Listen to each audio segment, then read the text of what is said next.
Is there a strategy that'll help you grow your company faster? CEO Sales Strategies is an investigative business podcast for entrepreneurial people who never stop asking questions. Highly acclaimed sales revenue growth expert Doug C. Brown interviews CEOs, business owners, and professionals who serve them to uncover and share actionable tips and methods behind their bulletproof sales strategies. Topics covered on the show include their failures, struggles, secrets, and processes that help them succeed in selling millions to billions of dollars of their products and services, all with the sole aim of helping you grow your business. If you are eager to know the most effective sales secrets from the A players of the game, then the CEO Sales Strategies podcast is certainly the place to be.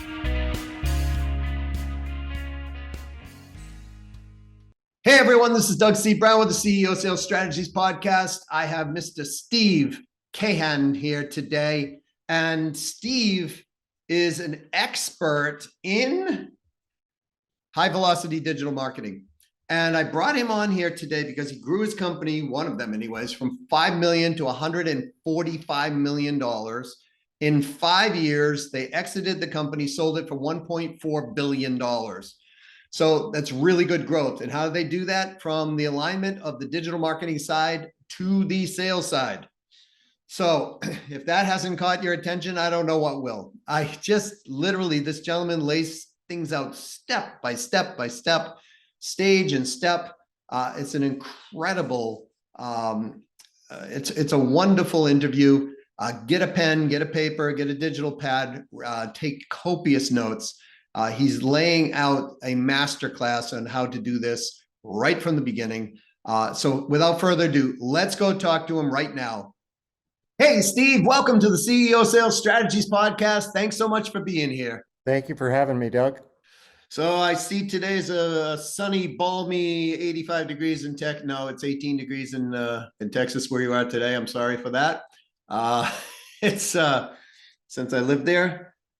We're going to talk today, folks, those of you who are listening, about how Steve took his company from, was it $5 million to $145 million, Steve? Yeah, it was 5 to 145 million in 5 years, leading to a $1.4 billion exit. That's quite an accomplishment. And I think anybody would want a certain type of growth process. So I guess the question is, how'd you do it, Steve? Well, that's a good question, Doug. And so let me sort of give you the inside story of that company. It was a company with a funny name called Thycotic. I realize that sounds a lot like psychotic, so strike one from day one. But on day one, when I joined, it was a company that played in cybersecurity. It was known as Privilege Access Management. These are the passwords that exist around an organization's infrastructure, its operating systems, databases, et cetera. And if bad people get a hold of those passwords, they can have the keys to the kingdom and do bad stuff. And so on day one, we were the number 5 player in the market. We were going up against bigger, better funded competitors. I had a staff a fraction of the size of our competitors, as well as a budget. Revenue had flatlined for the 2 previous quarters. I joined when a VC firm put money into the company. There was no CRM system. The salespeople really didn't even have quotas or territories. There were no partners.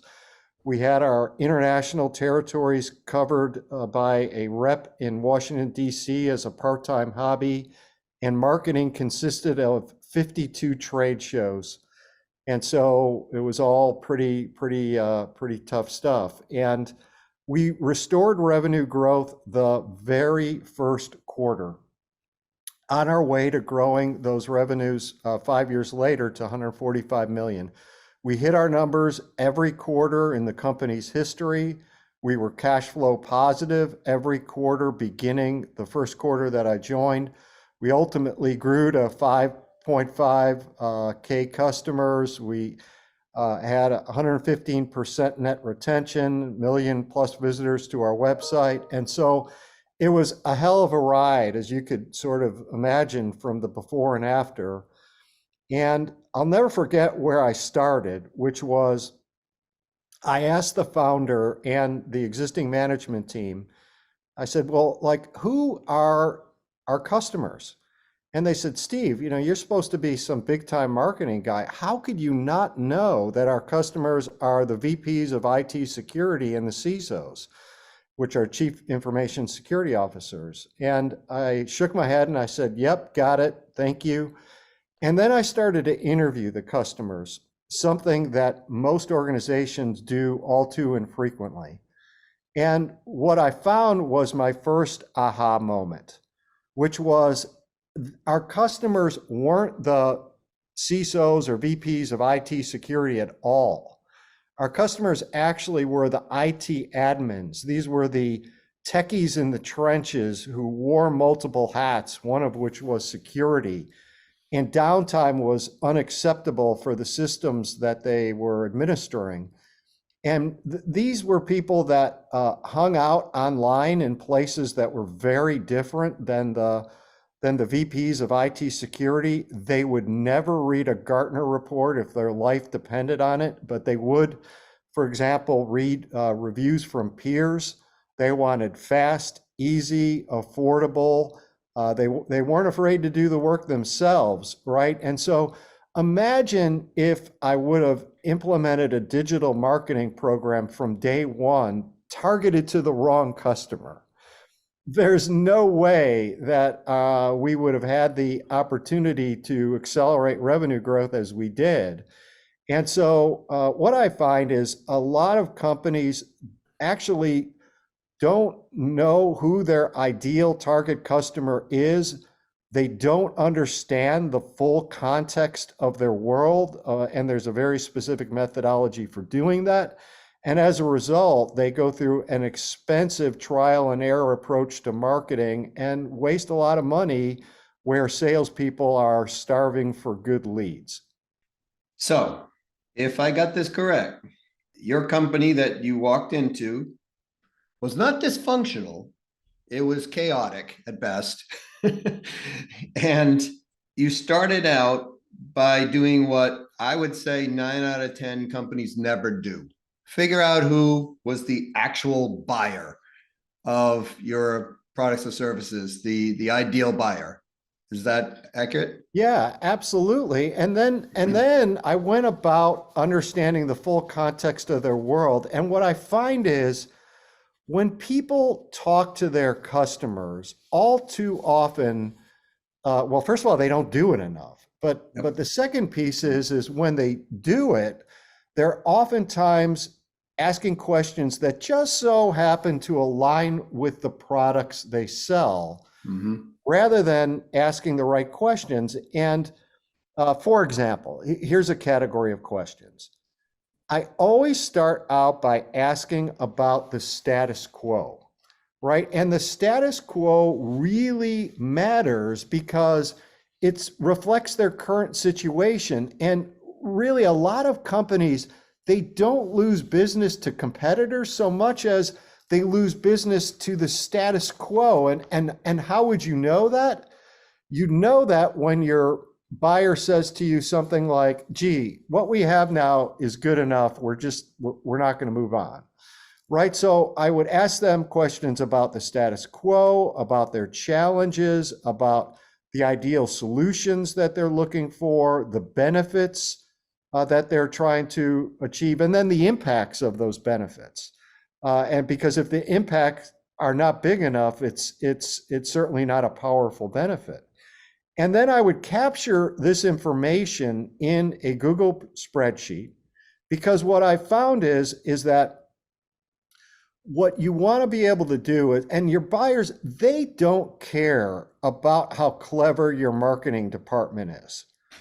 What they care is that they work with companies that understand them and empathize with them. And utilizing a lot of their words, because you've captured that effectively, proves that you do just that, right? And so it's not just identifying the target buyer, it's asking them the right questions to really understand the full context of their world such that you can create a differentiated value proposition and great content that gets them to act.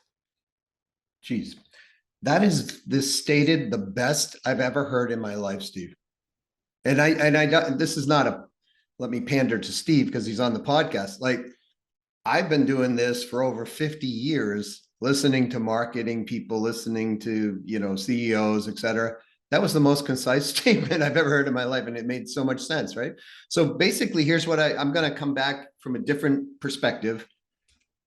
What I'm hearing is, you don't just find the ideal client, you find the ideal buyer, ask them the right questions about, not about the product, but about the status quo. I think you listed challenges, solutions, benefits, the impacts on that. Capture that information because that's what they're truly thinking about. Use that language or those languaging patterns in your copy on your marketing, and then people feel like you're connecting with them, and they feel like they're your buddy, basically. Right, that they understand. Finally, I'm working with a company that understands what my challenges are and what I'm trying to do, right? And that sets the stage for both a differentiated value proposition, tremendously great content that your ideal target buyers covet, which then sets the stage for great lead generation that ultimately will contribute into pipeline and revenue. All right. So all right. So everybody, you should send Steve $20,000 right now for this information because it's easily what you would burn if you didn't have this. I mean, that's so, and I mean this with all sincerity, Steve, because it's like, I deal a lot with marketing companies and digital marketing companies. And you know what their number one challenge is? A digital marketing company, the agencies I talk with, their number one challenge is, how do I get my own clients? And so and then two, how do I scale my company? It's just kind of weird to me. But so what you just gave people was the holy grail of marketing. Start with really understanding the client and then bonding with the client in a way that they feel is in their best interest, and then creating your proposition, your differentiation off of that premise. Did I break it down into step 1, 2, 3? Yeah. And if you think of exactly, and if you think of sort of that next phase, value proposition before we get into content, is that the most common problems with weak value propositions is that they focus on stuff that the seller cares about, right? And so instead of what the buyer does, right? And so in the tech industry, that often manifests itself into what I call bits and bytes, value propositions, or value propositions that focus in on features and functionality instead of benefits and value. And never forget that your buyers ultimately will be purchasing benefits and value. And trust me, for example, no one cares that your products are built on a cloud-native cloud architecture, right? And so, but what they care is what that will actually give them, right? So maybe that means a more secure and scalable product or infrastructure, or products that takes less time and effort to maintain. Right. So that's really how to think about it as it relates to a value proposition. And then, of course, you take your learnings and incorporate it into great content, which is the absolute key to digital marketing success. So if I got that right, value propositions, not on the seller, it's on the buyer, which conceptually everybody should know anyways, but they forget it because hey man, what do? well, my company's great. I'm great. My products are great. You should buy from me right now. That's kind of what that a lot of people do. But what I did hear you say was focus on the buyer. What gives them the outcomes that they're looking for? So people buy outcomes, not processes. That is in the value proposition. That accurate? Yes, it is. All right. Then we take those outcomes and we create the content from those outcomes. Yeah, and the content is the key. I mean, as CMO, I spent way more time thinking about the content that our company ultimately would deliver than most CMOs. And I'll tell you why that's so important. Is that nothing zaps the velocity out of a high velocity sales and marketing model than a gap in content across the buyer's journey, right? And so what your listeners could do right now, if you just think of a simple buyer's journey at the top of the funnel, for example, you have discover, where a prospect is educating themselves. The next step could be consider, where they're thinking about what they might be looking for, doing more education as well. To the next phase, evaluate, which is where they're actually evaluating a product to purchase, right? And so the first thing that you do is you would map your existing content to the various stages in the buyer's journey, right? To make sure that you don't have gaps. But focus on great content, right? So for example, if you look at that last company that we had, I had plenty of like if you think about it and take a step back further, a lot of your listeners, if you look at their websites, they don't offer content across the full spectrum of the buyer's journey. I was talking to a company yesterday. It's like get a demo was everywhere, right? And so, but what about if you come to the website and like you don't want to get a demo, you're not ready for a demo, right? You're going to leave, right? And so you, in our case, in the company Thycotic that I was mentioning, we had lots of educational content. We had privilege access management, PAM for Dummies books with Wiley, or Expert's Guide to PAM, which really served to educate, and those flew off the shelves, right? And then we had content in the consideration phase. Let me give you a couple of examples for your listeners, because some of this might apply to their businesses. When I talked to those IT admins and I asked them the questions that I mentioned, one of the questions that I would ask them for our business was, so how many of these privileged passwords do you have? And 100% of them said, we have no idea, right? And the reason why they had no idea was because their infrastructures are complex. They're cloud, they're on-premise, they're all over, right? Constantly changing. So they didn't know. So in our paid for product, we had a discovery function. So I made the decision, we're going to give away that discovery function for free, but we're going to take it a step further. We're going to give them this beautiful report that would be targeted to specific environments, Microsoft or Unix, which meant I could target my marketing even more, which would enable them to see the very specific, not only the passwords that they didn't know that they had, but what that meant to their business, and even what they would do to solve for it if they chose to do that manually. Then we had another free tool we called the Privileged Password Risk Assessment. And this was, someone would come to our site, it'd take them about 10 minutes, they'd answer some questions, and then they would get what they want, which is immediate feedback, right? So they'd immediately get a grade, like they're in university, A through F, which judged their risk. And they got this beautiful report, which for the various categories of questions we were asking, how they were doing and what they would need to do to get better. But then we took it a step further. Because we got and collected the industry, the size of the company, and the geography in which the person that was coming to our website filling out that information, we were then able to do some cool stuff. So for example, we would slice and dice the data, and we would send them an email the next day, which then showed them how they compared their results versus their industry peers. And everybody wants to know how they compare to their peers, right?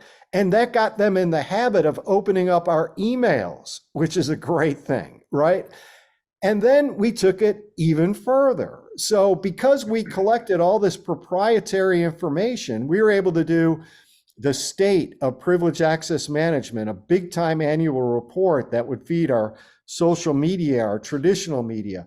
We were able, as I say, to slice and dice the data to do mini reports like the state of privilege access management for financial services companies in the UK, which meant that we could target even further. And then all of that fed our social media, it fed our podcast, it fed information for webinars. And then we took it a step further, is that we trained our sales reps and our partner sales reps, who we treated like part of the family, in all of our content. And we always did this. Most marketing organizations don't do this consistently. And so, for example, we trained them how to follow up. So if a prospect downloaded the privileged risk assessment, we would teach them to follow up in the following way. Gee, so what grade did you get? How did you do? Where did you do well? Where didn't you do well? Would you be interested in learning how we might be able to help you? Which totally changed the dynamic of our relationship.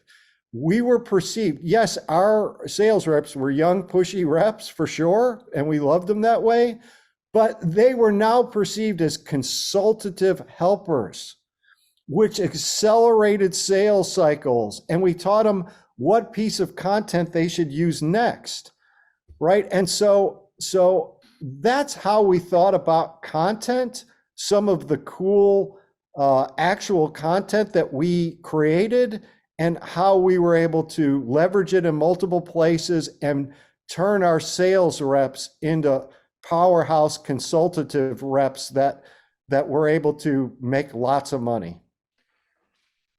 We're speaking with Mr. Steve Kahan from Insight Partners. They're at insightpartners.com. We're doing a masterclass of masterclasses on how to do digital marketing or marketing in general in the right way. Steve, you're blowing my mind. I've got 3 pages of notes, I think, right now, right? It's because everything you're saying is everything that should be done.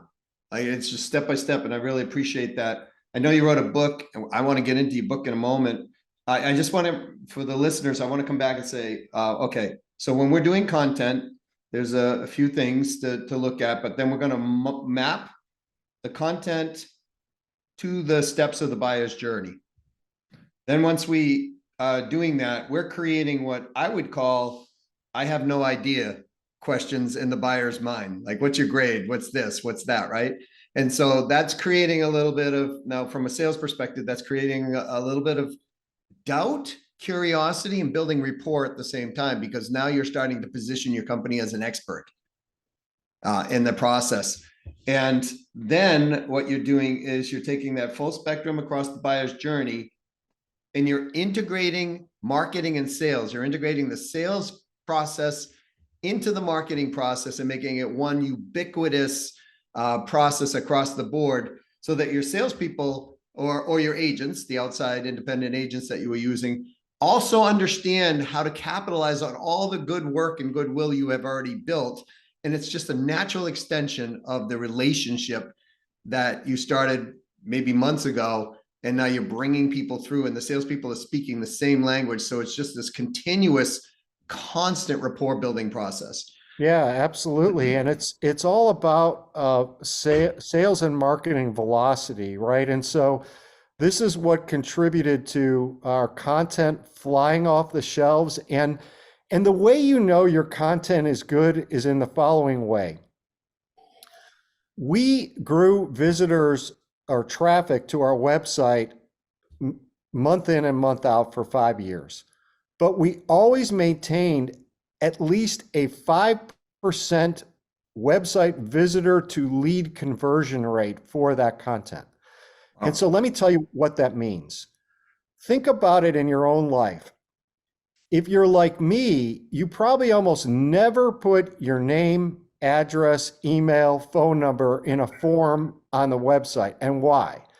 Because you don't want to get hounded, right? And so the thing is you've got great content, that your content is so good that 5% of those visitors put in that information that I personally almost never do, right? To get that content that they covet, right? And so if you have great content, and a lot of people say, well, gee, okay, you had great ideas for content.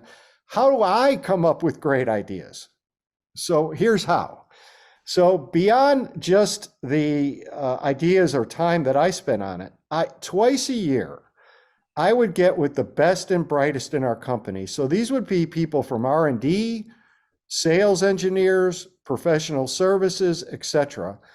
And I would send them links to what I consider to be great content. And it could have been totally outside of our industry, right? Just content I thought was great. And they were responsible, each of them, for coming with one great idea for content into a meeting in which we would discuss them, we would prioritize them as a team, and then a lot of times it's really great content, but as a marketing person, you don't have the skills to build it, you need help. And so now I had my built-in team of helpers. I always gave them a nice cash bonus for doing it. That would be where my budget would go first. And then, because it was the best and the brightest, I had cheerleaders that when these content came out, they were the ones that everybody looked to anyways, and they were pushing the heck out of the content, right? And so if you implement that process, you'll have more than enough great ideas. So you're using the power of the mastermind to create content and create adopters and cheerleaders and people who push it out for you. That's brilliant. All right. And see, Steve, here's the thing. All of these concepts that you're doing are put into I don't know if the word's construct, but it's like step by step by step by step by step, and you've got it right down, right? And so I wasn't joking when I said send him $20,000, because the reality is it would take people way more money to figure this out and take them sometimes years to figure out what you just taught. So I'm so grateful. You could send me 20,000, or better yet, just spend $25 on Amazon on my book, High Velocity Digital Marketing, and you'll get all the answers. And so my digital background's not working well here, but there we go. We're flashing it in. There we go. So let's go to the book, because the book is it's awesome. It's called High Velocity Digital Marketing, Silicon Valley Secrets to Create Breakthrough Revenues in Record Time by Stephen Mark Kahan. And it's a great read. It's very simple, not simple to read. And I'm not a reader, so I don't like reading, but Steve was kind enough to send the book to me.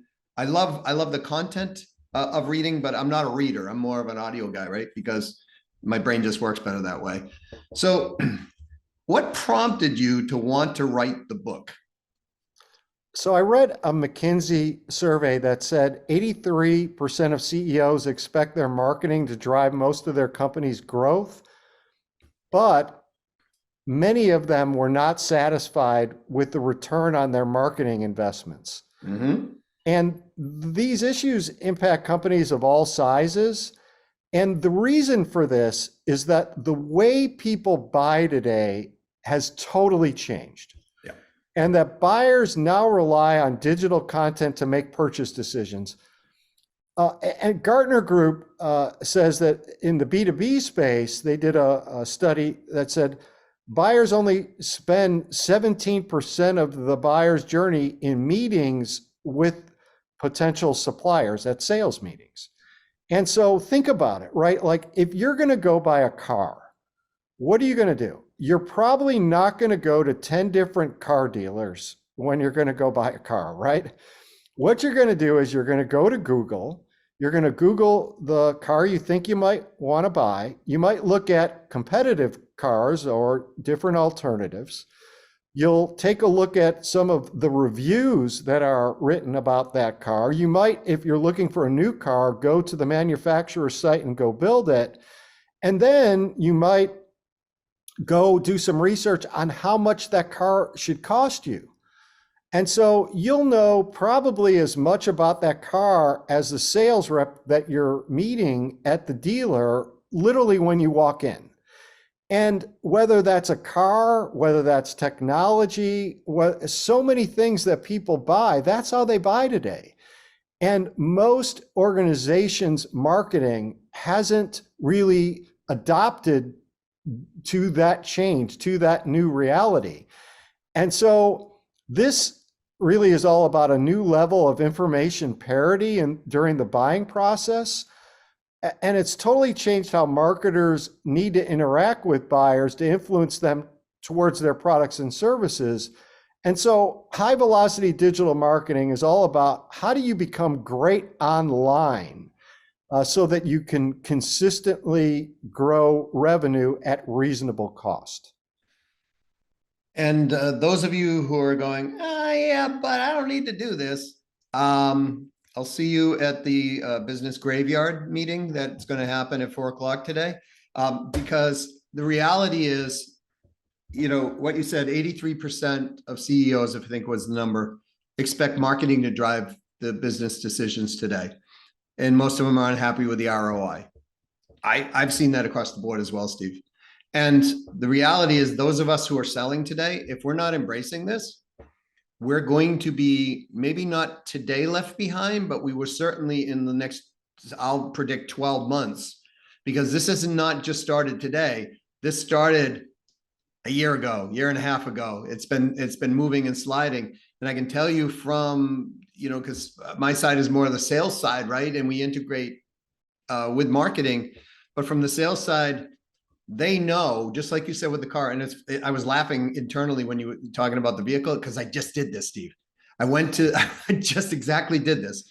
Steve and I were joking a little bit about the weather where he lives, because I used to live in the same community he did. We didn't know each other, but it's 18 degrees there. It's cold for your area, right? So it's really cold. And, you know, I now live in the Northeast in New Hampshire, and it's snowy. It snows. So I'm like, you know what? I gotta get a 4-wheel drive truck or something. You know, I have to, right? And so I'm looking up online, and I'm going to all these, you know, the websites, and I'm looking up this and looking up that. And what made me laugh was I only went to 2 dealerships. Because I narrowed it down online. I'm like, it's either this or this. And I ended up going to the dealership. And when I was talking with the people at the Dodge dealership, which I ended up buying, I was asking questions like, hey, in this model, does it come with these accessories standard, or does it come with these accessories as an addition, right? I was thinking heated seats for my wife and things like that.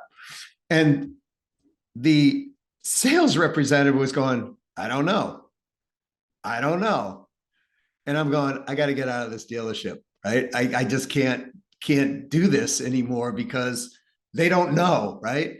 So what saved the sale at this dealership was a senior rep who overheard this and came over and goes, yeah, they have this, but if you go up to this trim level and you do that, this is going to be there. By the way, you'll save some money by doing it this way.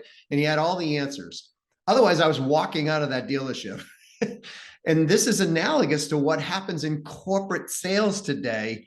And a lot of people who are selling anything, whether it's corporate or B2B, non-corporate sales, or B2C today, it happens that way. People know more now. Those of you who own solar companies, because I know there's a bunch of them that listen to this, trust me, they know about kilowatt usage and what the games were played before. They can find all this online. So what you're saying is so invaluable. Steve, I would love to have you back on another episode if you would love to like to come back, and you don't have to answer right now and embarrass me and say, no, Doug, this was terrible, or Doug, this was amazing. That was fun. I'd love to do it. Thank you. I want to leave people with this. Go buy High Velocity Digital Marketing. You all know me. I don't plug books, but this book is amazing. The content you shared was top notch, and I really appreciate it, Steve. I want to illustrate it this way. If people are thinking, well, what do you think? Now, I did something similar to what you were talking about, but not as in a methodical, expert way. I was just doing a sales hack, if you will. So when I had a telecom auditing group, which was one of my auditing and consulting companies in telecommunications, I had a premise where I would go in and I would audit their phone records because 8 to 12% of them carry errors in them by design, right? And so I knew I could take their phone bill down. I would go in and I would say, hey, I can take your phone bill down, on average 25% without you ever having to change the carrier. And I will do it for free. I just want a percentage of the savings. And, it might take me 3 months to figure it all out because a big company, whatever. And I'd ask for percentage savings. Now, I thought that was a no-brainer thought process when I started this thing. And 1 out of 5, 20% on the nose were saying, yeah, that's a great thing. And I'm going, what the heck is wrong with people? Like, I'm thinking this in my head. I get out of these meetings, right? And I'm like, I'm missing something. So I go back to the Steve Kahan playbook of know thy customer, know thy buyer, and understand what the outcomes are that they're looking for and all of that. And so I go and I do the research that you're talking about. I literally call the buyers. Why didn't you buy from me? I literally call new people and say, if I was going to propose this, I would call people that I didn't even know. I would just talk to CEOs of companies. And here's what I found out. The reason that they were saying no, overwhelmingly 84% of the people said this. I love the value, I love the proposition, but I'm afraid you're going to knock us out of service when we make the adjustments on our bill. And when we get knocked out of service, we lose more money than we will save. So speaking of content, I went back to my website and I created this content of the top 5. And it was like, would you like to save 25% on your bill or more and never be knocked out of service? Right? That was the number one thing. Right? And then I just used what they told me in priority, because I asked them in level of priority, and I laid out the 5 points in level of priority. Close rate went from 20% to 71%. So those of you who are thinking, well, Jesus, what Steve's saying, may it work? It absolutely works, because you're laying it out in a way that it's just, I can't give you enough praise. So thank you for being here, Steve. Thanks for sharing your content with and your brain power and your energy. Any final things like that maybe I missed that you were like, Doug, well, geez, we should have this, or I'll put everything in the show notes for everybody. Any final closing thoughts, Steve? I would say the one that I would say is that time is money, and the single metric that reveals the most about time and money is velocity. It's commonly overlooked, rarely managed, but it focuses in on how fast you're bringing in money, how fast you're moving leads through your pipeline, and how much revenue your customers provide over a given period. And that's why velocity really matters to sales and marketing. And so if you don't have metrics about velocity throughout your sales funnel, start asking some tough questions. Well said, sir. Steve, if they want to know more about you, or obviously they can buy your book, but if they want to know about you or contact you in any way, how did they do so? Through my website, which is beastartupsuperstar.com. beastartupsuperstar.com. That will go in the show notes. Thank you, Steve. And I really appreciate you being here. Thank you for having me, Doug. All right. My gosh, I have so many notes. How about you?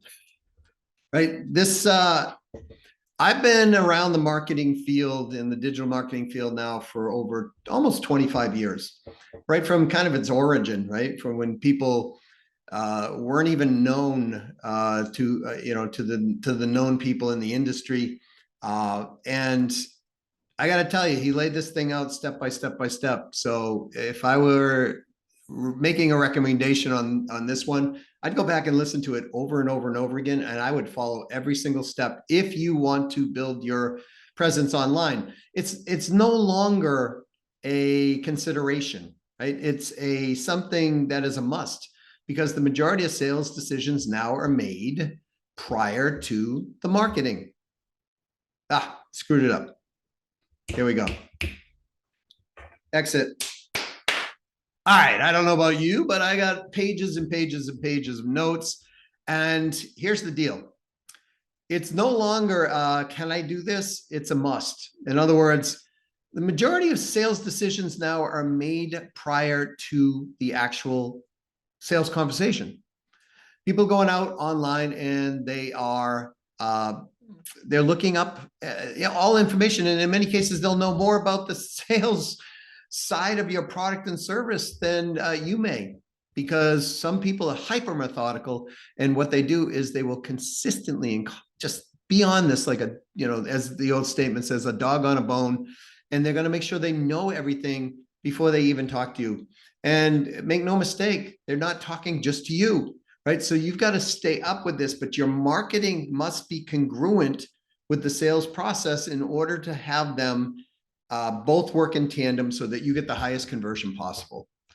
So if you love the content of this particular podcast, I'm going to have Steve back on. And if you love the content of this particular podcast, reach out, let us know. Give it a 5-star review if you would, and give Steve some accolades and love on this whole process. I would recommend you go get his book. The book is amazing. And everything is in the show notes for you.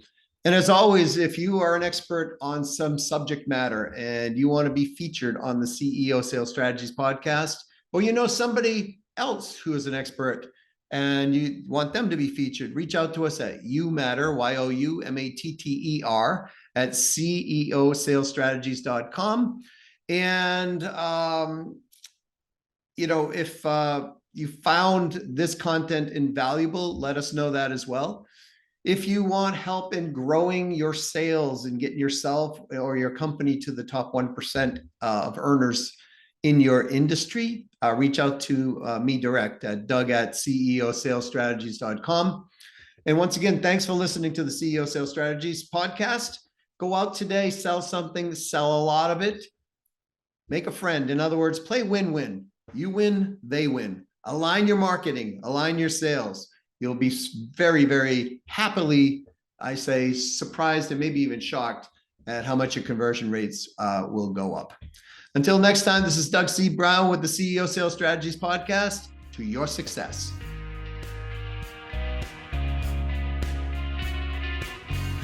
Thank you for listening to another episode of the CEO Sales Strategies podcast. What is something that you learned that you could act on today? Don't forget to schedule it now, or it may never get forward momentum. If you find our content valuable, please leave a favorable review and let us know what you liked.